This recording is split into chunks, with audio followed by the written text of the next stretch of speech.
안녕하세요. 아내의 외도를 사연으로 보내는 이 심정이로 말할 수 없이 참담하지만 그래도 제 마음 한번 달래보자 긴 이야기를 전하려 합니다. 글을 쓰면서도 제 자신이 처량하며 이 상황이 정말 비참합니다. 저는 6살, 4살 아이를 둔 아이의 아빠입니다. 친구의 소개로 처음 만났던 아내는 제가 그동안 봐왔던 여자들과는 사뭇 다른 아름다움을 가지고 있었습니다. 상당히 미인이었고 차림새도 근사했습니다. 바로 아내에게 반했고 반년 정도를 아내에게 끈질기게 구애했습니다. 아내는 처음엔 정중히 그리고 냉정히 저를 거절하였지만 지극정성을 다하는 제게 어느 순간부터 마음을 열었습니다. 결국 아내와 연인 관계가 되었고 정말 많이 사랑했습니다. 처음엔 일방적이었지만 아내도 성실한 제 모습을 인정해 주었고 세상 부러울 것 없는 귀풀이 되었습니다. 아내와는 2년 남짓의 짧지만 불꽃 같은 연애를 했고 결혼하게 되었습니다. 세상 부러울 것 없는 남자가 된 듯했습니다. 결혼 당시 형편이 넉넉치 않아 대단한 곳으로는 못 갔고 남들 다 간다는 세부로 신혼여행을 갔습니다. 그래도 처음 겪는 외국의 풍경을 눈에 담는 것조차 가슴이 벅찼고 저희 부부는 그것조차 감격스러웠습니다. 제 생각이지만 아내는 다를 수도 있었겠네요. 그래도 별탈 없는 신혼여행을 보냈고 거기서 첫째를 갖게 됩니다. 지금 생각해도 아이는 제 축복이고 제 인생의 절반 이상을 차지하는 소중한 존재입니다. 신혼여행을 다녀온 뒤 임신한 아내는 직장을 그만두었고 전업주부의 길로 들어섭니다. 활동적이고 사교적이었던 아내 입장에서는 상당히 힘들었을 수도 있었겠네요. 무료하다는 이야기를 종종 했었으니까요. 저는 결혼 전부터 식당을 운영하고 있었습니다. 김치찌개집이었는데 어머니 손맛이 상당히 좋아 그 비결을 이어받아 가게를 내었고 장사를 하게 되었습니다. 장사는 잘 되었습니다. 20평 남짓의 작은 가게라 많은 수입이 있진 않았지만 그래도 남들 먹고 사는 정도 이상은 벌었던 것 같습니다. 사실 제가 가방끈이 조금 짧았고 이 정도 벌이에 안정적인 삶을 살 수 있다는 것에 감사하며 살았습니다. 임신한 아내와 뱃속에 있던 아이를 생각하며 열심히 장사를 했습니다. 그리곤 신혼여행 10개월 후 저희는 세상에서 가장 빛나는 보석을 얻게 됩니다. 너무 사랑스러웠어요. 저에게는 아내와 아이가 동기부여가 되었고 2호점까지 내게 됩니다. 2호점은 1호점에 비해 10평을 늘려 30평 정도로 크게 했고 마찬가지로 장사는 잘 되었습니다. 저 역시 많이 바빠졌네요. 아내는 출산하고 종종 가게에 아이를 데려와 도와준 적이 있긴 했지만 아이가 기어 다 시작하면서부터 거의 오지 못했습니다. 그러다 둘째를 출산하였고 저와 아내는 서로의 역할에 충실히 가게와 육아를 분리했습니다.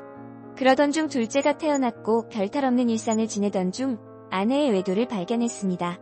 대학 시절 같이 학교를 다녔던 선배였더군요.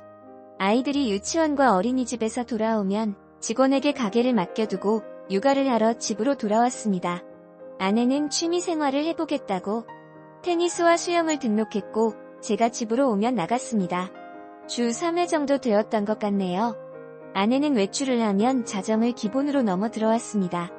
무슨 수영 강습이 그리 오래 걸리냐고 물어보면 강습 후 모임이 있다거나 친구를 만난다고 둘러댔습니다.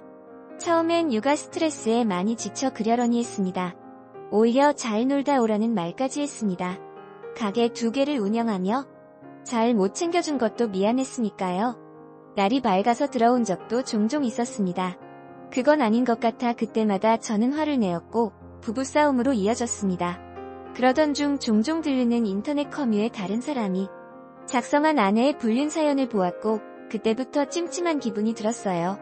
어느 날 와이프 핸드폰을 몰래 보았습니다. 그 남자와 주고받은 카톡이 있었습니다. 내용을 보니 가관입니다. 그 남자의 은밀한 사진과 아내의 음란한 사진들이 교차되며 대화가 오갔고 입에 담기 힘든 낯뜨거운 대화들이 담겨져 있었습니다. 세상에 그렇게 믿었던 아내의 불륜이 이렇게 책에도 찾아왔습니다. 주저앉았고 망연자실했습니다. 한참 허공을 바라보다 화가 치밀어 다 뒤집어 엎어버릴까 하다가 차분히 생각할 시간을 가졌고 다음날 아내에게 조용히 말을 꺼냈습니다. 와이프는 당돌하게도 외도 사실을 순순히 인정하네요. 아니라고 해명이라도 하길 바랬는지도 모릅니다. 증거가 그리 나왔으니 발뺌하기도 어려웠겠지만요. 아내를 다그쳤고 전 남자를 만났습니다. 카톡 내용을 들이밀었습니다. 그 남자도 처음 겪는 일이고 무서웠는지 저한테 있었던 일을 다 말해주더군요. 대학 선배였고 졸업 후 과모임에서 만나 정을 키웠다고 합니다. 물론 아내가 애딸린 유부녀인 것도 모두 알고 있었고요. 이야기를 들어보니 이 두 년 놈들 대단합니다. 가장 황당했던 사건은 주말에 저는 일이 있어서 못 갔던 여행을 그 남자와 아내 그리고 저희 아이들과 같이 갔답니다. 경기도 외곽의 펜션을 잡아 마치 아무 문제 없는 부부처럼 아이들과 함께 놀았고 심지어 1박을 하고 왔습니다. 당시엔 제가 일이 있어 너무 미안해했고 친구네 부부와 간다고 하여 아무 의심 없었거든요. 그런 줄로만 왔었는데 아이들 입단속을 얼마나 잘 시켰는지 저는 전혀 모르고 있었습니다. 심지어 아내에게서 교차 체크한 결과 그날 부적절한 행위까지 했다고 자백받았습니다. 어떻게 사람이 이럴 수 있을까요? 아이들을 방에 채우고 다른 남자와 그 짓거리를 할 수 있는지. 지금 생각해보면 이건 도저히 사람으로서 용서가 안 되는 일이었지만 무릎 꿇고 사과하는 아내에게 그간의 정이 남아있어 바보 같게도 저는 용서를 해주고 맙니다. 채가 등신이 많네요.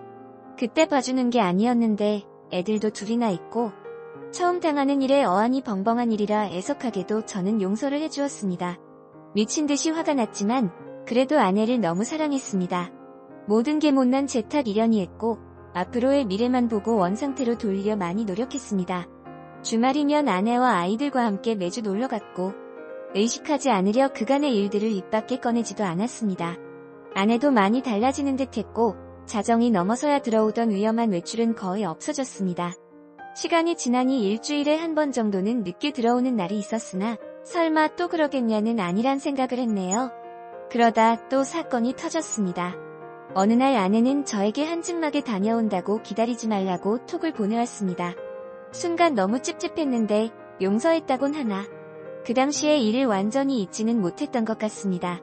예전에 와이프 폰에서 보았던 모텔로 애들을 채우고 무작정 가보기로 했습니다. 카카오 택시의 이용내역에서 발견한 곳입니다.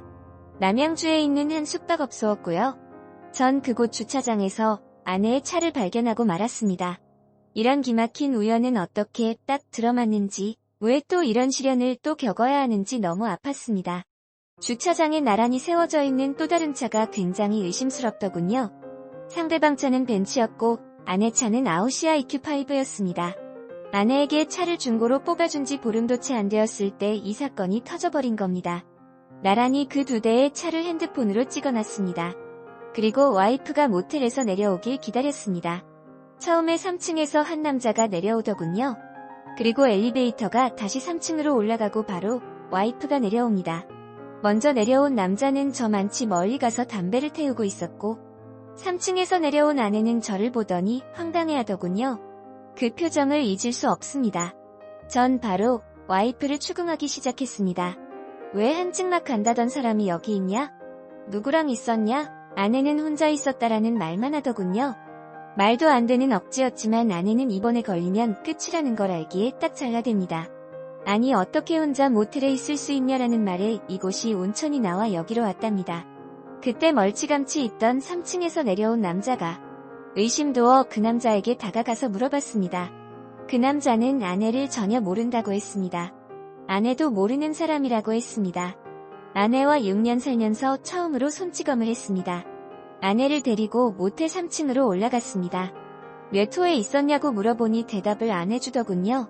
혼자 있었으면 몇 호에 있었는지 말해보라고 화를 내었고 끝까지 대답을 못하자 전 1층 로비로 갔습니다. 사정회계하고 마스터키를 받은 후 아내가 있던 방을 열어보았습니다. 역시 혼자 있었던 게 아니었습니다. 침대 이불이 이 사건을 말해주더군요. 휴지통에 사용한 휴지 한 뭉치가 있었고요. 끝까지 혼자 있었단 말에 전 화가 났습니다. 추후 알게 된 내용이지만 아내는 그냥 아는 오빠 동생 사이고 그곳에서는 서로 다른 방에 있었다고 말하고 있습니다. 서로 아는 오빠 동생 사이이고 같은 모텔에 같은 시간 같은 3층에서 있었지만 서로 다른 방에 있었다고 합니다. 이 말을 누가 믿을 수 있겠습니까? 아는 동생한테 벤츠 차량 조회를 해봤더니 수원자동차 매매단지 매물이라고 하더군요. 맞습니다. 그 남자는 중고차 딜러였습니다. 연락처도 알고 회사도 알고 그 남자에게 무작정 전화를 해보았습니다. 그 남자가 하는 말은 아내가 하는 말과 맞춘 듯이 똑같습니다. 아내는 아는 동생이고 본인은 그 모텔 다른 방에 있었다고 합니다. 온천하러 갔었다고요? 이거 가능한 일입니까? 결정적 증거를 잡지 못해 그 후 아내와는 상당히 불편하고 대화도 하나 없는 냉랭한 관계가 되었고 이때부터 아내와 별거하기 시작했습니다. 아내는 수원에 있는 처제네서 지내겠다고 집을 나갔고 전 아이들을 돌보고 있습니다. 식당을 운영 중이라 저는 점심만 봐주고 나머지 시간을 아이들을 케어하며 생활했습니다. 둘째 생일 아내가 저에게 문자를 보냈습니다. 아이 생일이니 같이 밥 먹고 싶다고요. 그래서 집으로 오라고 했습니다. 서로 너무 불편하고 껄끄러웠지만 뭐 어쩔 수 있나요? 아이들과 나가서 회식 후 촛불을 불어줬습니다. 아이들은 엄마 언제 돌아오냐며 계속 칭얼댑니다. 그렇게 식사를 마치고 아내는 집으로 와서 할 이야기가 있다고 시간 좀 내달라 합니다. 와이프는 이미 저에게 모든 정이 사라진 상태이며 이혼을 결심했고 빠른 시간에 정리하자고 합니다. 어느 정도 예상은 했지만 직접 아내 입에서 그 말을 들으니 정신이 멍하더군요. 사실 제가 거기서 그러면 안 되는 거였는데 아직 아내를 사랑하고 있기 때문에 아내를 설득했습니다. 참 비참하고 억울했습니다. 제가 다그치고 아내는 빌어야 하는 상황에 오히려 제가 설득을 하고 회유를 하는 상황이었으니까요.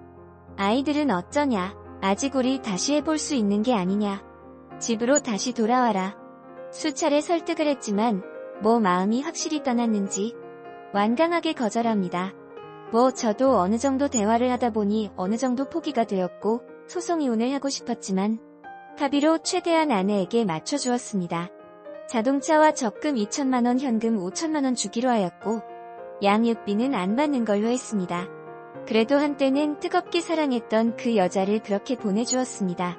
그날 모텔에서 있던 사건은 의문만 남기고 끝나게 되었네요. 다 잊기로 했습니다. 지금 아이들은 어머니께서 와주셔서 케어해주시고 저도 일찍 퇴근하여 같이 보고 있습니다. 다행히 아이들에게도 익숙한 일상이었던지라 큰 무리 없이 잘 커주고 있습니다. 훗날 어느 정도 성장했을 때 저를 원망할 수도 있겠지만 최대한 부족함 없이 키워줄 예정입니다. 아이들 성격이 많이 밝아요. 항상 웃음을 입가에 머금고 살거든요. 세상 소중한 우리 아이들 아빠가 미안합니다. 여기까지 제 이야기는 끝입니다. 긴 사연 들어주셔서 감사합니다. 그런데 과연 서로 알고 있는 두 남녀가 같은 날 같은 층 모텔에서 아무 일 없이 있었다는 게 가능한 이야기일까요?